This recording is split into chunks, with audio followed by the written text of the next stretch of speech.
Impetus, episode 113. A promo package kicks off tonight's episode, with last week's reverse ritual segment being shown.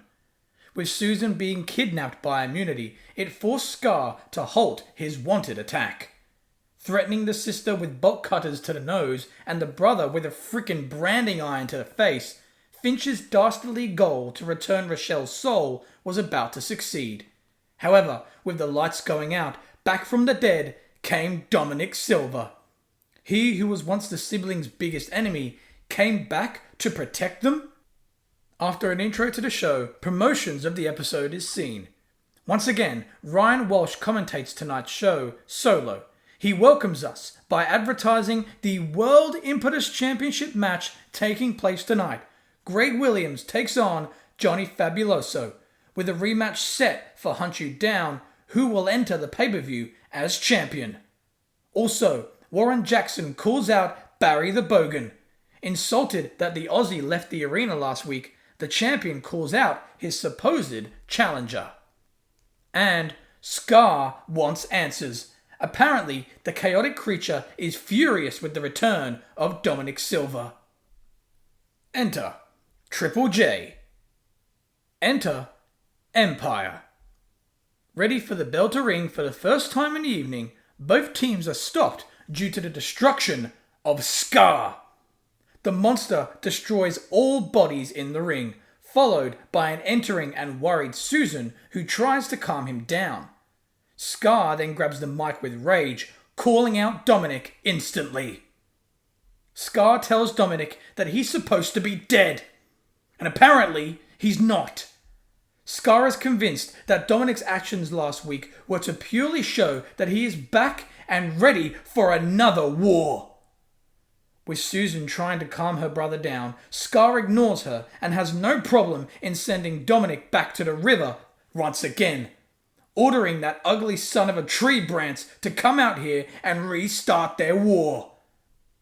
Demanding Dominick's entrance, Skar eventually gets what he wants. Sort of. Enter Dominick Silver. Entering slowly, hoping to speak, Dominick is worried as Skar hopes to storm out of the ring only for Susan to stop her brother, telling him to listen. Dominick explains that what he did last week was for nothing but white flags. He wants peace. After the war that he had with the siblings, he realized that not only is Susan far more than an object to just possess, but he understood that Skar was the better man. Dominick was convinced that he needed to protect Susan, that he deserved her. But after being chucked into his own river, he was humbled. It wasn't too long ago where Dominick realized that he can either float in the river for eternity alone in the forest, or he can try again. Both of his life forms have been filled with nothing but failures and loneliness, and after his defeat by Skar, he has realized that he wants to start again. Dominick stands on the apron and claims that he is not demanding Susan's love, not requesting a war with Skar even. He is simply asking for a family. He's asking for forgiveness. With Skar and Susan confused, Dominick claims that although no two people have hated him more on this earth, he somehow feels the most alive, the most needed, the most, dare he say, respected around them. He asks, once again, for family, for forgiveness. Skar can't believe what he has just heard. After all Dominick has put him and his sister through, he just wants to be forgiven, just like that? Dominick understands the confusion and claims that he will do anything. He will go through any obstacle, any punishment, any torture to regain a place in their family once again. Dominick gets in the ring with mercy, showing his hands to a prepared Skar who is held back by his brooding sister. Dominick tells the siblings that they are merciless killers, separated. Imagine what they can achieve as a team. All he is asking for is a chance Again, he will do anything, and if he betrays them, then Skar will easily just chuck him in the river again. Dominick holds out his arms and tells Skar to punish him. Do it now. If he can't trust him, do it now. Destroy him. Dropping the mic, Dominick falls to his knees with his arms still out, consenting to a beatdown. The siblings are obviously confused. With Skar preparing to kick his rival's face off, he is asked not to by his sister. Instead, the siblings exit with their emotions muddled. Dominick stays in the ring and is about to speak once more, only to be attacked by the male members of Immunity. Finch, Freddy and Bobby hit their finishers on the Tree Man, who accepts the beating, hoping to show what punishment he can take. With Dominick crawling to a knee, Skar and Susan lock eyes with him as he accepts his torture. Finch hits the drive-by on Dominick. Immunity then glare at the siblings, refusing to have their issues be over. The show then heads in to a commercial break. Returning to air, the commentator Ryan Walsh speaks of what an intense night it has already been. Sure that it will only get more insane, he refuses to call the action alone. As a result, Ryan welcomes back to the commentary team Aaron Cutler. Enter Aaron Cutler. The commentator enters while Ryan explains his injury from last week. With Aaron copping a Thunder from Down Under by Empire, Ryan had to replace not only Aaron, but CJ, as he left the desk to manage the Killers of the Revolution. Aaron joins the desk, still hurting from the finisher last week. The two talk about KOTR, only to see a backstage segment with them. In the hallway, KOTR and the Switchblades have a scene. Leo and Kai are discussing a new costume design with the fabric designers. They get stopped by the Killers of the Revolution, mocking them for their loss last week. Gary asks if it's necessary to be asking for new gear when they probably won't even last very long in the business. Kai fires back, claiming that he's probably right. They're just lucky they've lasted longer than Gary's tag team title reign. CJ holds his angry team back and tells the Switchblades that if they want to redesign their gear, then that's fine. But after another altercation with KOTR, they're going to get their faces rearranged. The Switchblades are happy to consider those words as a challenge. They accept, wanting to see KOTR in the ring tonight. Leo and Kai exit with Gary, CJ and Steven barely intimidated. Moments after the return of Dominick Silver, we see the Tree Man in a backstage hallway with Susan. Limping with huge pain, Dominick struggles to walk and eventually collapses. Hoping to get up, he is approached by a worried Susan, asking if he's okay. Dominick stands in pain, hoping to get away from her. Susan holds Dominick's arm, oddly caring for her former stalker. He tells her that he's fine, but they really shouldn't be talking right now, as it will only piss her brother off. Susan claims that she can handle her brother. She just wants to know if what Dominick said out there was true. The two stand still, locking each other's eyes. Dominick looks into them and says that he meant every word. Susan is almost stunned by what she has heard, with Dominick walking forward again. She asks where he's going. Dominick is subtle and claims that he's doing what he needs to do.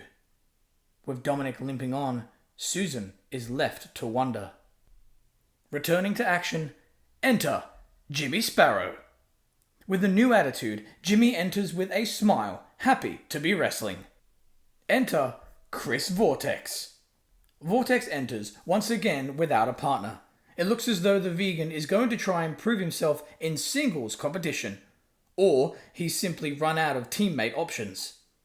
Match 1, Jimmy Sparrow versus Chris Vortex. Sparrow has fun at the expense of Vortex throughout the match. In the middle of his offense, Jimmy grabs a celery stick from under the ring. Don't ask why it's there. Mocking his opponent, Jimmy holds the celery stick up high with one hand and opens the waistline of his tights with the other. Sparrow infuriates Chris as he shoves the celery stick down his crotch. This infuriates Vortex to where he hulks up and destroys Jimmy. Hoping to save the precious greenery, Vortex winces as he must now open the top of Jimmy's pants, hoping to retrieve the veggie. Vortex finally does so, pulling it out and parades it around, saving the precious celery stick. He kisses it with joy, only to remember where it's been. Spitting in disgust, Chris turns around and gets hit with the Canadian Destroyer, losing the contest to the upbeat Jimmy. Winner, Jimmy Sparrow. Sparrow leaves with a rare smile, seeming to enjoy his recent days of wrestling. As Jimmy leaves, Chris lays in pain, complaining about a sore knee. Taking his time to make it all about him, Chris asks for aid out of the ring. With an extra official helping Vortex up the ramp, Chris makes his way through the side area of the ramp and is met with a security guard, protecting him from the fans. Chris realizes that it's the same security guard from last week and raises his eyebrows with hope during his exit.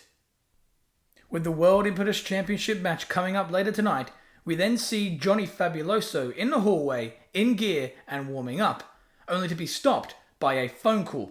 He answers instantly. Is the challenger prepared for his first ever world title match?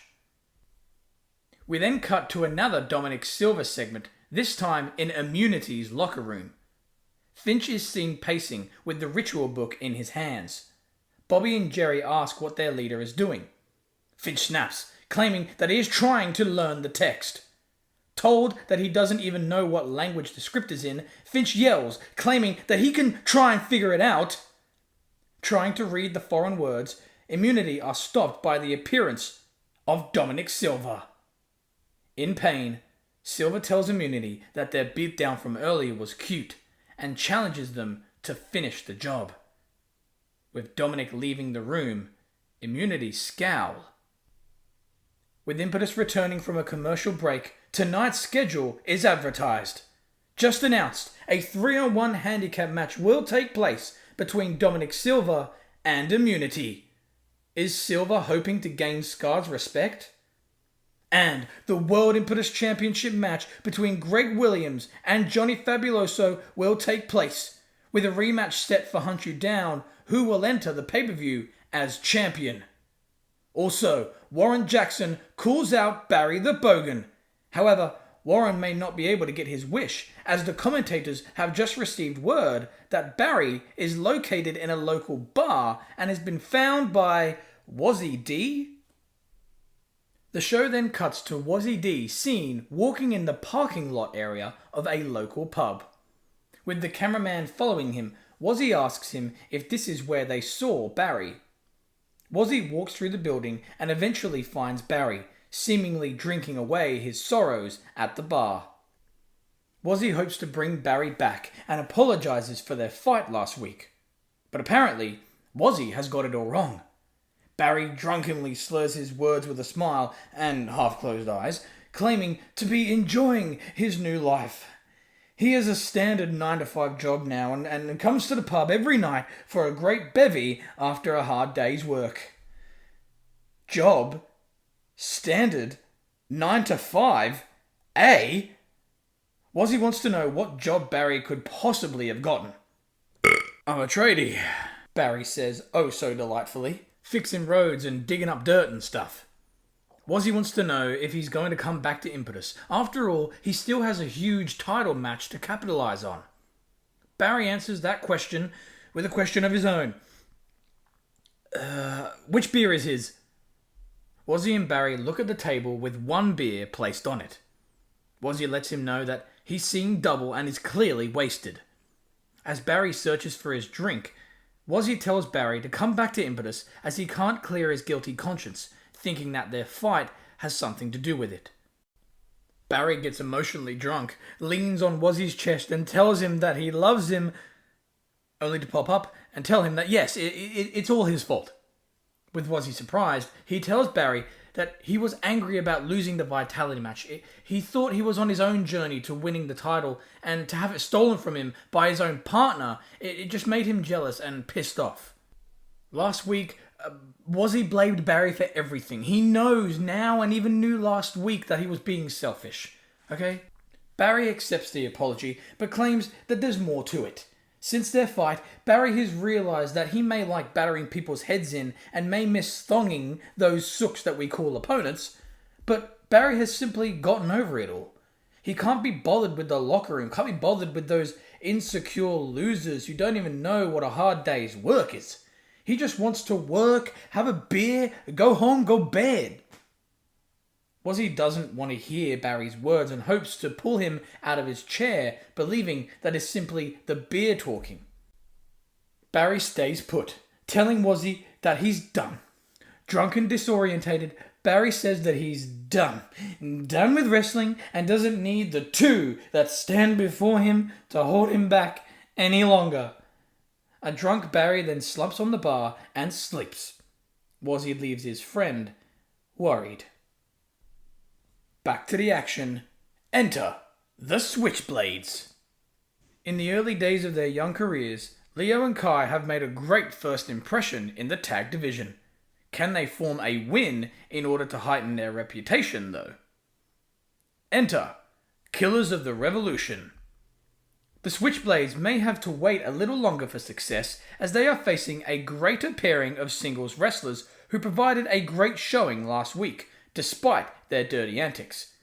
As CJ accompanies Gary and Steven to the ring, Aaron scowls as his arrogant and former broadcast colleague sits down with him, joining the commentary team once again. Match 2. The Switchblades versus the Killers of the Revolution. With CJ boasting his team's first win last week, Aaron reminds the manager of KOTR's cheating ways against the Essentials. Despite their dodgy antics, Gary and Steven show great signs of tag team chemistry, gladly showing the rookies how it's done. Winners, Killers of the Revolution. As Gary and Steven celebrate, CJ dances on the announce desk, shoving his victory in everyone's face.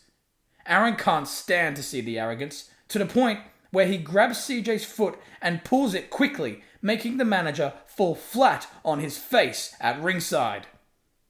KOTR see this and instantly approach Aaron. Shoving him around, they chuck him in the ring and plan on beating him down. With the commentator at risk, enter the Essentials.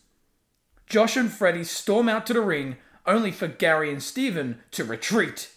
The Essentials stand tall with CJ being helped out by his allies. The cowardly villains talk trash as Aaron returns to his desk unscathed. Before heading into a backstage interview with the women's champion Daria, we see a replay from 2 weeks ago. The interaction between Akira and Daria is seen, debating what use cosmetics have in today's standard of women's wrestling. A replay of last week is then shown, with Daria celebrating her win. Akira picked up the champion's title and simply stared at it.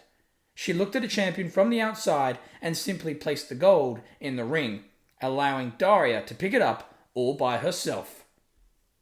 The interview happens backstage in the interview area. The women's champion is introduced and asks for her reactions after Akira's actions from last week, holding her title, perhaps believing her future to be filled with gold. Daria explains that she has become more and more irritated with Akira's actions, but not after last week. Daria has found herself becoming a part of Akira's critics. There's been a lot of talk about Akira over the last few weeks, mostly negative, claiming that she is becoming what she hates. Daria has never been one to question how one looks and acts, but has definitely become aware of Akira's distinct differences since becoming the number one contender. Sighing, not wanting to get caught up in all the drama, all Daria has been trying to say over the last 2 weeks is simple. Maybe Akira should be taking her own advice. Daria leaves as the interviewer takes us to Enter Akira. With brighter lights and a newer theme song, Akira's popularity rises as we approach Hunt You Down. Speaking of the pay-per-view, the Hunt You Down Women's Championship match is shown. Daria defends her title against Akira.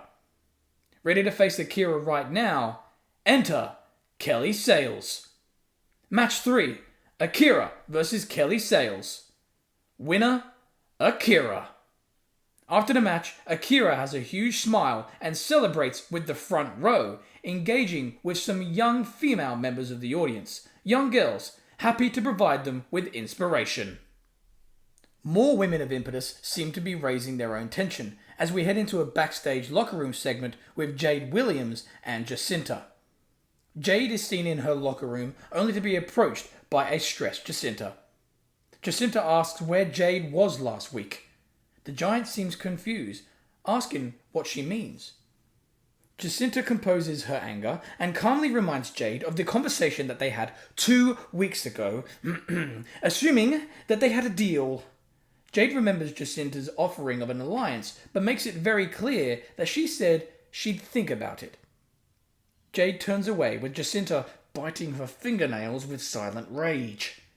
She pokes Jade's arm with irritation and calmly claims that she doesn't have a long time to be waiting for an answer. She wants one now. She wants to know if Jade is going to help her get to the title or not. Interesting choice of words, Jade finds.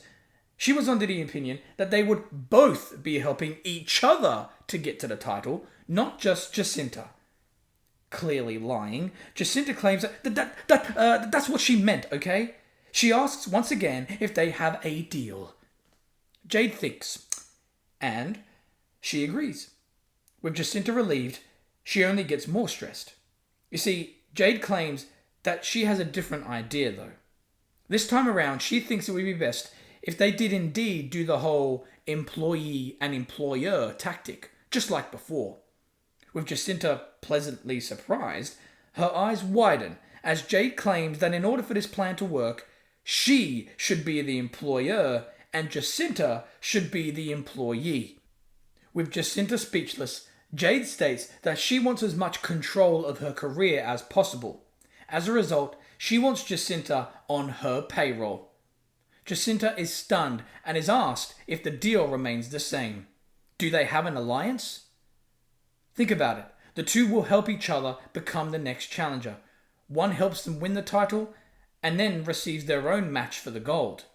Until then, an employee and employer status should be made. Jade nods her head in approval, but Jacinta thinks and deviates her own evil plan. She agrees and hopes to shake Jade's hand, only for the giant to pat Jacinta's head, telling her employee to go get her a coffee. Jacinta is frustrated, but does as she is asked, willing to play along for her own personal gain. Jade is sniggering at the deal that she has just made as Jacinta exits to fetch the beverage. We then cut to the backstage hallway where we see Warren Jaxon. With his coast-to-coast title proudly around his waist, the all-action Jaxon still has a lot to say about Barry The Bogan, and that is going to be heard next. Enter Warren Jaxon. Proudly entering his gold, Warren eventually gets on a mic and speaks about the mess surrounding his title. First, his exclusive interview was interrupted by Wazzy D. Warren gets it. He understands that you've got to try and make an impact, and for Wazzy to do something like that definitely caused him to work his way into the title conversation. Then, Impetus is set to have a battle royal to determine his next challenger, only for it to be screwed around with and turned into a vitality match, all to those surfed up penguins known as Empire. It then became a vitality match, where Barry The Bogan chucked his own partner out of the ring and became the next official challenger. He wasn't aware of it last week, but he found out that Barry and Wazzy had some sort of disagreement, some sort of domestic dispute, to where both men stormed out of the arena like little prom girls, angry that they were wearing the same dresses or something. Warren doesn't care where they went. They could have gone to a marriage counselling session for all he gives a damn about, to talk about their ickle-wickle feelings. He doesn't care, because there should be nothing more important, nothing more of a priority to Barry The Bogan than to skip out on a shot for the coast-to-coast title. Now, set to defend his gold last week, Barry didn't show up. And as a result, Warren made the impromptu decision of giving the coast-to-coast title some much-needed respect, and defended the title in an open challenge. He is proud of his title defense last week against Dylan Dark, but won't feel satisfied until he defeats his official number one contender. He wants Barry in a match for the gold, the way it should have been. But it seems as though, as he, along with the world, has just found out that Barry is deciding to quit the business? With a guaranteed title shot right under his nose, Barry is leaving? Warren believes that Warren needs his own thong to the head, as it may be the only thing to put his head back in line. No one should be passing off an opportunity at his gold. Nobody should be taking his title for granted. Warren promised to hold this gold for over a year, and he'll be damned if he won't be holding the most prestigious title in the company before his reign ends. He tells Barry that when he finally screws his head back on, he can have his title shot.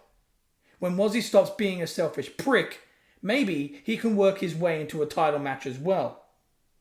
Warren wants a challenger and wants one at Hunt You Down. Warren leaves, focused in gaining some much needed respect for his gold. The show then heads into a commercial break. Impetus returns with an update with the Coast to Coast Championship. Next week, a number one contender's fatal four-way elimination match will take place to determine the new number one contender at Hunt You Down. Wazzy D versus Gary Federline versus Josh Alba versus Dylan Dark.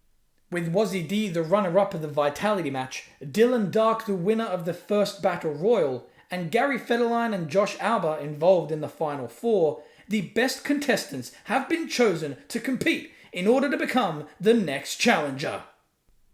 Ready for the next match, we see a replay from earlier tonight. Dominick Silver and Susan's conversation from earlier is shown. With Dominick meaning every word that he said at the start of the show, he claims that he's doing what he needs to do. Enter Dominick Silver. Entering with pain from his recent assault by Immunity, Silver is clearly trying to prove his loyalty to the siblings of Susan and Skar. Enter Immunity. Finch, Bobby and Jerry enter licking their lips, ready to punish Dominick for his return last week. Match 4, 3-on-1 handicap match. Dominick Silver versus Immunity. Silver shows huge power in the early goings, only for the numbers game to catch up to him.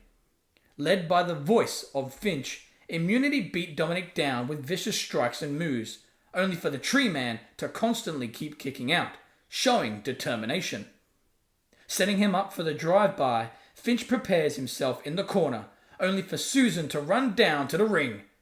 She expresses sympathy for the battered Dominick, telling Immunity to halt their attacks.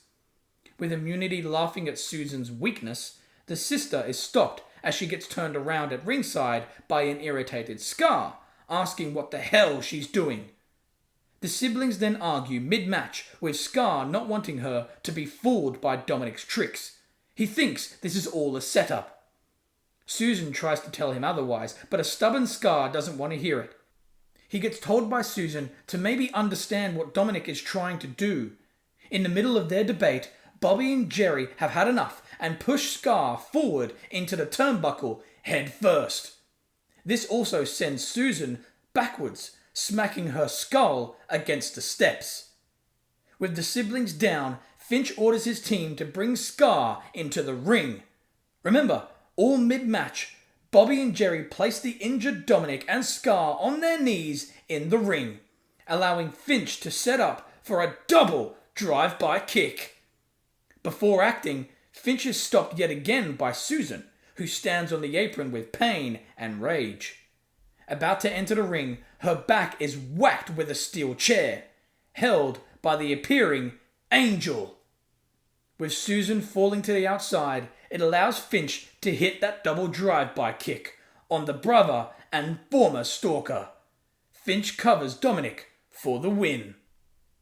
Winners, Immunity. Immunity exit with huge grins as the monsters lay in pain and defeat. With the World Impetus Championship coming up later tonight, a backstage interview is seen with Greg Williams in his locker room. The Rebel is seen in deep thought. An interviewer approaches him while he sits down. They remind Greg of the issues he seems to have had with Johnny in the past and wants to know if it's anything to do with the fact that... To do with what? Greg asks. What Johnny does out of the ring? Greg knows what the interviewer is trying to do, what Vipernip and the critics are trying to do. They're trying to spin this into some sort of political issue, and it couldn't be further from the truth, alright? Greg doesn't care what Johnny does out of the ring, but what he cares about is what Johnny has been doing in the ring over the past month. Greg sarcastically congratulates Johnny on his strategy since becoming the #1 contender. All these mind games claiming it was cute how Johnny redesigned their past encounters leading up to his truth bomb from episode 49 or something. Real adorable, okay? But Greg asks Johnny what happened after that truth bomb. The answer? Greg held the gold. And the irony to Johnny's game of chess over the past few weeks is that Greg will do the same thing after Johnny's truth bomb. Greg looks into the interviewer's eyes and tells them calmly that this is his locker room, so get the hell out. The interviewer leaves with Greg standing up, ready for his title match. Enter El Fuego. Licio and Cinxia are focused as they want revenge from their attack last week. The replay from last week is shown. After their victory, El Fuego were attacked by the returning Matar, the lookalike team of El Fuego. The evil luchadors hit a deadly tag team move, a full Nelson transitioning with a flatliner. They call this move the Bomberos, the Firemen. Enter Matar. Match 5, El Fuego versus Matar. El Fuego exchange in some intense counters, leading to multiple standstills with their lookalikes. During the sequences, the commentators explain Matar origin. Back when Adrenaline was owning the company, Jillian acquired a new team specifically designed to replace El Fuego. She and Adrenaline wanted a Lucha Libre team, only one with less attitude and more obedience for Sam Pullen and his way of running things. After another standoff between the teams at the beginning of their contest, enter Jillian Day. El Fuego snarl as they witness Jillian enter with cockiness. Realizing this is all a setup, Matar kick El Fuego right in the groin, ending the match with a disqualification. Winners, El Fuego by disqualification.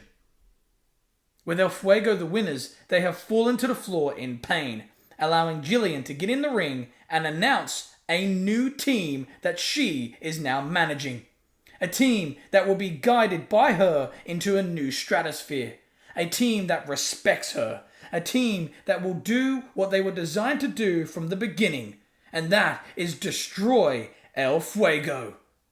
Jillian exits with her new boys while the champions recover. Up next, the World Impetus Championship is on the line as Greg Williams puts his title up for grabs against Johnny Fabuloso. With a rematch set for Hunt You Down, who will enter the pay-per-view as champion? Impetus heads into its final commercial break. Enter Johnny Fabuloso. Enter Greg Williams. Match 6, World Impetus Championship match. Greg Williams versus Johnny Fabuloso. After an equal start, Johnny gets frustrated and suddenly exposes the second turnbuckle cover, hoping to send Greg into it without the official noticing.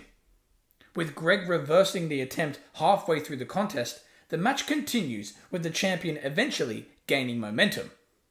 Cutting off Greg's offense, Johnny stays in the game and creates his own offense. He hopes to send Greg into the exposed turnbuckle with a flapjack, only for the champion to brace himself yet again, preventing the dirty trick.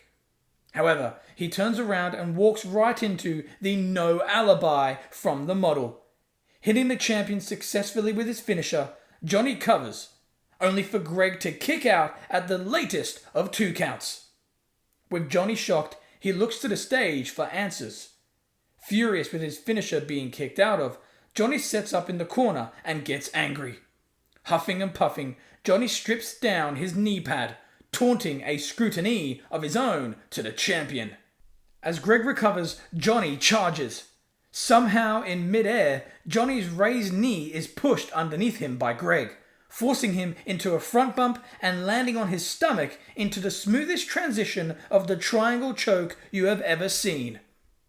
With Johnny moments away from tapping out, the official is distracted as Terry DeLita reappears on our screens and on the apron.